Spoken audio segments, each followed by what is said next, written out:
नमस्कार, welcome to education for knowledge. आप लोगों का स्वागत है इस वीडियो में। आज हम लोग देखेंगे बिहार स्पेशल, और बिहार स्पेशल में यहाँ पे बिहार से संबंधित टॉपिक लिया गया है और बिहार के साहित्य एवं साहित्यकार देखेंगे। यहाँ पे आप लोग ये समझिए कि ये 17 बीपीएससी को टारगेट करके बनाया गया है। यहाँ 17 बीपीएससी का जो एग्ज़ाम है वो दिसंबर मंथ में प्रस्तावित है। समय कम है, तो इस वीडियो को यानी कि इस टॉपिक को आप सारे रिविज़न कीजिए। ये पार्ट 1 हम डाल चुके हैं, ये पार्ट 2 होगा और जितने भी हम वीडियो डाल चुके हैं वो देखिए, क्योंकि यहाँ पे बिहार स्पेशल एक इम्पॉर्टेंट रोल निभाने वाला है। आप स्किप करके नहीं चल सकते हैं। अब रेगुलर बीपीएससी के द्वारा जितने भी एग्ज़ाम लिए गए हैं उसको आप प्रैक्टिस कीजिए, रिवीजन कीजिए। यही इसका सबसे बड़ा है एग्ज़ाम क्रैक करने का सबसे अच्छा रास्ता। तो चलिए हम लोग वीडियो को स्टार्ट करेंगे। यहाँ पे आप लोगों को एक चीज़ और बता देते हैं कि इसके अंतर्गत जो हम लोग टॉपिक देखेंगे वह रहेगा भाषा एवं साहित्य, पत्रकारिता एवं प्रमुख साहित्यकार। इससे संबंधित बनने वाले सारे प्रश्न देखेंगे। लगभग 300 प्रश्न है, वो सारे हम लोग पार्ट वन करके देखेंगे। यानी पार्ट 1 कल हम लोग देखे तो आज पार्ट 2 है, फिर हम लोग पार्ट 3 बनाएंगे। तो इसी प्रकार से आप लोगों को सब देख लेना है। अगर इस वीडियो से, इस टॉपिक से जो क्वेश्चन आ गया वो आपका श्योर रहेगा। तो चलिए हम लोग स्टार्ट करते हैं। यहाँ पे आप देख रहे हैं क्वेश्चन नंबर 30 है, और 30 में दिया गया है 2 गज जमीन। 2 गज जमीन एक नोवेल है, उपन्यास है। यह किनके द्वारा लिखा गया है, यही पूछा गया है। इसका आंसर बी हो जाएगा, अब्दुल समद।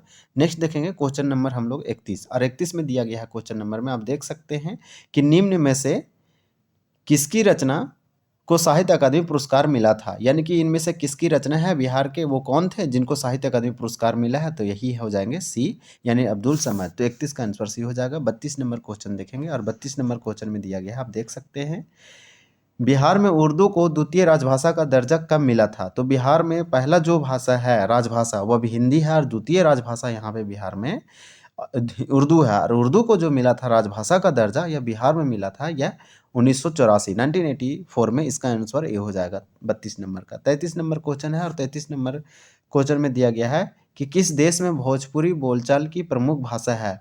यानी कि भारत में तो भोजपुरी बिहार में बोला जाता है और आसपास के क्षेत्रों में बोला जाता है, कुछ जिलों में। तो आप लोगों को याद रखना है भारत के अलावा ऐसा कौन सा देश है जहाँ भोजपुरी कुछ बोली जाती है, उसके बोलचाल की प्रमुख भाषा है। तो यह कौन सा देश है, तो 33 का आंसर डी हो जाएगा। ये सारे देश हैं। देखिए कितने प्रभाव है भोजपुरी का। आप देख सकते हैं कि गुयाना देश है, फिजी है, सूरीनाम है। इसका रीज़न ये हो सकता है कि यहाँ से भारत से जो माइग्रेंट है वो गए होंगे, उस देश में रहे होंगे, उनका आबादी बढ़ा होगा, तो इसके कारण से वहाँ बोलचाल वो प्रचलित होता गया, फैलता गया भाषा। तो यही है कि भारत के मजदूर या बिहार के मजदूर गए उस देश में। यानी कि भोजपुरी जो है बिहार के अलावा ये कौन कौन से देश है, गुयाना है, फिजी है और सूरीनाम देश में। तो इसका आंसर डी हो जाएगा, ए बी सी तीनों। नेक्स्ट नंबर क्वेश्चन है, क्वेश्चन नंबर 34 है, और 34 में दिया गया है कि भोजपुरी के विकास में किसने महत्वपूर्ण भूमिका निभाई थी। तो भोजपुरी के विकास में ऐसे कौन से व्यक्ति हैं जिनका इंपॉर्टेंट रोल है यहाँ पे। तो 34 का आंसर डी हो जाएगा, बी एंड सी। और बी में दिया है धरती दास और दरिया दास। तो ये व्यक्ति का नाम एक दूसरे से रिलेट करके आप याद रखिए, जो हो जाएगा ट्रिक से याद कीजिएगा तो एग्जाम निकालने में थोड़ा सा आसानी होती है। यानी कि धरती दास और दरिया दास, आंसर डी हो जाएगा, B and C. Question number 35 है, और 35 क्वेश्चन नंबर में दिया गया है कि कौन नेपाल की उपराष्ट्रीय भाषा है। तो नेपाल की इनमें से कौन सी सब राष्ट्रीय नेशनल लैंग्वेज है या फिर उपराष्ट्रीय भाषा है नेपाल की, वो पूछा जा रहा है। तो 35 का ए हो जाएगा, मैथिली। यानी कि मैथिली भाषा जो है नेपाल की उपराष्ट्रीय भाषा है। 36 नंबर है, मैथिली भाषा का प्रथम प्रमाण कहाँ मिला है। यानी 35 का तो एक देखें, 36 में पूछा जा रहा है कि मैथिली भाषा का प्रथम प्रमाण कहाँ मिला था। यानी हमको मैथिली भाषा के बारे में सबसे फर्स्ट बार जो है हमको यहाँ पे प्रमाण जो मिला था वो कहाँ मिला था, यही पूछा जा रहा है। तो ये रामायण में मिला था मैथिली भाषा का प्रमाण सबसे पहले। इसका आंसर सी हो जाएगा। नेक्स्ट नंबर देखेंगे 37 नंबर क्वेश्चन, और 37 में दिया गया है वर्ण रत्नाकर के लेखक कौन है। एक बुक है वर्ण रत्नाकर, ये के लेखक कौन है। तो 37 का आंसर सी होगा, ज्योतिश्वर ठाकुर। यानी वर्ण रत्नाकर ज्योतिश्वर ठाकुर के द्वारा लिखा गया, इसलिए इसका आंसर सी हो जाएगा 37 का। ये 37 है। तब 38 नंबर क्वेश्चन देखेंगे, ये सब इंपॉर्टेंट है, आप लोगों को कर लेना चाहिए। नेक्स्ट नंबर है संविधान से संबंधित क्वेश्चन है। 38 का दिया गया है कि भारतीय संविधान के 8वीं अनुसूची में मैथिली को कब शामिल किया गया था। भारतीय संविधान के 8वीं अनुसूची में टोटल 22 भाषाओं का उल्लेख है। आप लोगों को याद होना चाहिए, जब भारत का संविधान बनाया गया तो उस समय इसमें 14 संख्या था, फिर जोड़ा गया एक, फिर जोड़ा गया यहाँ पे 3 4 करके टोटल। इसमें आप ऐसे याद रखिए कि टोटल अभी 22 भाषा है। इसमें और जोड़ने की अभी उम्मीद जताई जा रही है। जैसे झारखंड की एक हो भाषा है, उसको भी यहाँ पे प्रस्ताव रखा गया था। और 8वीं सूची में मैथिली भाषा को भी शामिल किया गया। तो कब शामिल किया गया भारतीय संविधान में? यानी कि 8वीं अनुसूची में टोटल 22 भाषा है। संविधान के संशोधन करके इसमें जोड़ा जा सकता है, घटाया जा सकता है, बढ़ाया भी जा सकता है संशोधन करके संसद के द्वारा। तो आप लोगों को याद होना चाहिए, इसमें टोटल 22 भाषा थी, तो इसमें सिंधी को जोड़ा गया। फिर इसमें मैथिली को कब जोड़ा गया तो वो पूछा जा रहा है। तो 38 का आंसर भी हो जाएगा 2003 में। 2003 में संथाली को भी जोड़ा गया था। तो इस प्रकार से मैथिली का जो आंसर है, मैथिली भारतीय संविधान के 8वीं सूची में 2003 में जोड़ा गया था। क्वेश्चन नंबर 39 है 39। मैथिली को कब साहित्यिक भाषा का दर्जा प्रदान किया गया था? यानी पूछ रहा है मैथिली भाषा को साहित्यिक भाषा क्या होता है? तो लिटरेचर लैंग्वेज, यानी कि राइट करने के लिए साहित्यिक, मैथिली भाषा को यहाँ साहित्यिक भाषा का दर्जा प्रदान किया गया। ये कब किया गया? तो 39 का आंसर डी हो जाएगा 1965। 40 नंबर है मगही बोली की शैली का जनक किसे कहा जाता है? तो मगही बोली का जनक, यानी मगही बोली की शैली का जनक, तो मगही बोली की शैली का जनक किसे कहा जाता है? फादर भी बोल सकते हैं। तो 40 का आंसर भी हो जाएगा सुरेश दुबे। सुरेश दुबे को मगही बोली की शैली का जनक माना जाता है। क्वेश्चन नंबर 41 है। 41 में दिया गया है कौन मगही में सर्वाधिक चर्चित साहित्यकार है? तो मगही में सबसे फेमस, सबसे चर्चित साहित्यकार, लिटरेचर सेक्शन कौन सा व्यक्ति है जो सबसे सर्वाधिक है? वो मगही के हैं। तो 41 का इसका आंसर सी हो जाएगा योगेश्वर सिंह। कौन हरिनाथ मिश्र की रचना है? तो हरिनाथ मिश्र की रचना इनमें से कौन सी है वो पूछा गया है। तो 42 का आंसर डी होने वाला है, यानी डी में जो दिया गया है वही होगा। और डी का आंसर में दिया गया है बी एंड सी दोनों, तो इसका आंसर डी होगा। बी में दिया है ललित रामायण और सी में दिया है ललित भागवत। तो ये दोनों के नाम मिलते जुलते हैं, आप याद रखिए, ललित नारायण रामायण और ललित भागवत। एक रामायण है, एक भागवत है, दोनों से एक दूसरे से रिलेट है, किस करके याद कर सकते हैं आप। क्वेश्चन नंबर यहाँ पे आप देख सकते हैं 43 है। लोहा मरद नामक महाकाव्य के लेखक कौन है? यानी कि एक महाकाव्य है जिसका नाम है लोहा मरद। 43 का आंसर क्या होगा? तो सी होगा, यानी कि राम प्रसाद सिंह। राम प्रसाद सिंह लोहा मरद नामक महाकाव्य के लेखक है। क्वेश्चन नंबर 44 है। 44 में दिया गया है कि जरासंध नामक महाकाव्य की रचना किसने की थी? जरासंध एक महाकाव्य है और इनके जो लेखक है वह योगेश पाठक है। यानी आप बोल सकते हैं कि योगेश पाठक के द्वारा जरासंध महाकाव्य लिखा गया है। क्वेश्चन नंबर 45 देखने वाले हैं। 45 में दिया गया है कि निम्न में से कौन जयनाथ पति का उपन्यास है? यानी कि जयनाथ पति के द्वारा लिखा गया नोवेल उपन्यास कौन सा है? तो 45 का आंसर डी हो जाएगा, ए बी सी तीनों, यानी कि इसका आंसर डी होगा। सारे हो जाएंगे सुमिता, फूलबहार और गधा नींद। तो गधा नींद, फूलबहार बहार और सुमिता, ये सब नाम है। इसको एक दो बार आप पॉज करके अच्छे से देख लीजिए, आपको याद हो जाएगा। अगर ये सब सारे इंपॉर्टेंट नहीं है, आप देख लीजिए, इनमें जो इंपॉर्टेंट है वो आपको अगर क्वेश्चन पूछा जाएगा तो आप करके आ जाइएगा। खाली आपको एक दो बार अच्छे से देख लेना है ध्यान से। कौन चक्रधर शर्मा का उपन्यास है? यानी कि चक्रधर शर्मा का इनमें से कौन सा लिखा गया एक नॉवेल है, उपन्यास है, वो पूछा गया। 46 का आंसर डी हो जाएगा, B N C.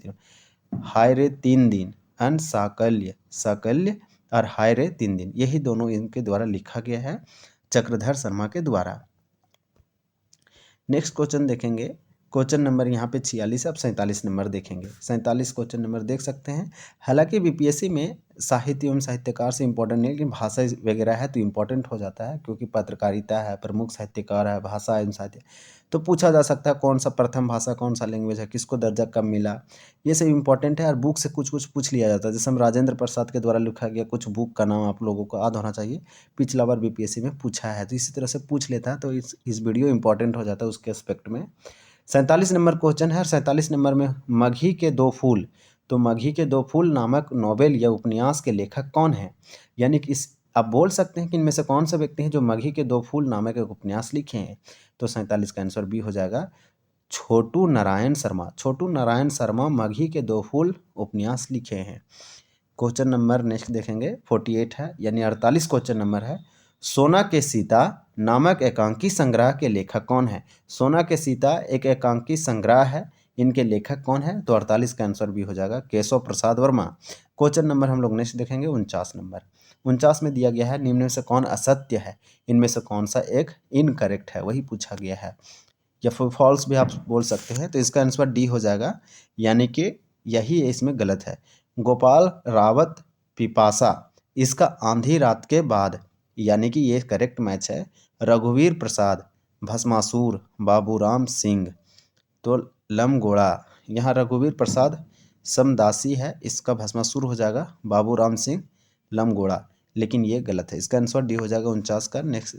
Next number देखेंगे, क्वेश्चन नंबर हम लोग 50 देखेंगे और 50 में दिया गया है कि भागलपुर एवं मुंगेर जिले में बोली जाने वाली लोक भाषा है, यानी कि भागलपुर और मुंगेर जिले में बोली जाने वाली लोक भाषा इनमें से कौन सा है? तो 50 का आंसर डी हो जाएगा अंगिका है। अंगिका बोली का इतिहास किसने लिखा था? अंगिका बोली का इतिहास किसने लिखा था वो पूछा गया है। तो 51 का आंसर सी हो जाएगा, तेज नारायण कुशवाहा। तेज नारायण कुशवाहा के द्वारा अंगिका बोली का इतिहास लिखा गया है। क्वेश्चन नंबर हम लोग 52 देखेंगे, तेजी से देखेंगे ताकि कम समय में रिवीजन हो सके। अंगिका भाषा किस समूह का अंग है? तो अंगिका भाषा का समूह किससे है? ये क्या द्रविड़ से है, आर्यन से है, मदरिन से है, ऑस्ट्रेलिया से है? यानी कि ऑस्ट्रोलाइड से है या मदरिन से है, आर्य भाषा का समूह है या द्रविड़ भाषा का समूह है? तो द्रविड़ आप जानते हैं, द्रविड़ का ये सब नहीं होगा। तो 52 का आंसर बी हो जाएगा, ये आर्य भाषा समूह का है। लेकिन आप लोगों को याद रखना है कि अंगिका भाषा का समूह आर्य है। बिहार में सबसे पहले प्रिंटिंग प्रेस की स्थापना कहाँ हुई थी? देखिए ये सब इंपॉर्टेंट है, इसको आप स्टार मार सकते हैं कि बिहार में सबसे पहले प्रिंटिंग प्रेस की स्थापना कहाँ हुई थी बिहार में, वो पूछा जा रहा है। तो 53 का आंसर डी हो जाएगा, सासाराम में सबसे पहले प्रिंटिंग प्रेस की स्थापना बिहार में की गई थी। क्वेश्चन नंबर 54 है, यानी 54 नंबर है, सबसे पहले किसने बिहार में प्रिंटिंग प्रेस की स्थापना की थी? हम लोग देखें सबसे पहले बिहार में यहाँ पे सासाराम में इसका किया गया था स्थापना, प्रिंटिंग प्रेस बिहार में सबसे पहले। तो यहाँ पे हम लोग देखेंगे 54 और 54 में पूछा कि किसने किया था, वह व्यक्ति कौन थे? तो शाह कबीरुद्दीन अहमद, ये नहीं व्यक्ति का नाम इंपॉर्टेंट हो जाता है। इसका आंसर ये होगा शाह कबीरुद्दीन अहमद। नेक्स्ट क्वेश्चन है, क्वेश्चन नंबर हम लोग देखेंगे 55 और 55 में दिया गया है बिहार में स्थापित प्रथम प्रिंटिंग प्रेस का नाम क्या था? यानी कि बिहार में सासाराम में पहली बार प्रिंटिंग प्रेस लगाया गया, इसका नाम क्या है? तो इसका नाम क्या हो जाएगा? यानी कि 55 का आंसर सी हो जाएगा, मोता कोबरा, यानी कि मोता कोबरा इसका नाम है। ये भी कुछ नाम इस तरह से है, इसका आप देख सकते हैं अच्छे से एक दो बार। नेक्स्ट क्वेश्चन देखेंगे, ये 55 नंबर क्वेश्चन था, हम लोग 56 नंबर क्वेश्चन देखेंगे। 56 नंबर क्वेश्चन में दिया गया है कि साप्ताहिक उर्दू अखबार ए बिहार कब प्रकाशित हुआ? साप्ताहिक उर्दू अखबार है, यानी कि साप्ताहिक उर्दू है, इसका नाम है अखबार एक बिहार, कब प्रकाशित हुआ वो पूछा जा रहा है। तो 56 का आंसर डी हो जाएगा, 1856 ईस्वी में अखबारे अखियार कब से प्रकाशित हो रहा है? 57 का आंसर ए हो जाएगा, 1860 ईस्वी से। नेक्स्ट क्वेश्चन है, क्वेश्चन नंबर हम लोग देखेंगे 58, यानी कि 58 प्रश्न संख्या है, किसने अखबारे अखियार नामक अखबार प्रकाशित करवाया था?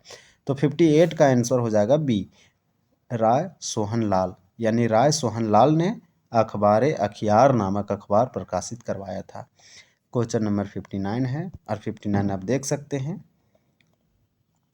चश्म ए इल्म नामक अखबार कब से प्रकाशित हो रहा है? चश्म ए इल्म ये बोल रहा है, ये अखबार है और ये कब से प्रकाशित हो रहा है? तो 59 का आंसर ए हो जाएगा, 1869, यानी 1859। नेक्स्ट देखेंगे 1869 लिखा हुआ है, सॉरी 1869। नेक्स्ट देखेंगे क्वेश्चन नंबर 60 है, इस वीडियो का लास्ट है, हम लोग 30 प्रश्न ही देखेंगे। निम्न में से किसने चश्म ए इल्म नामक अखबार प्रकाशित करवाया था? तो इसका आंसर क्या हो जाएगा? 60 का आंसर डी हो जाएगा, यानी कि Rai Sohanlal. Thank you for watching this video.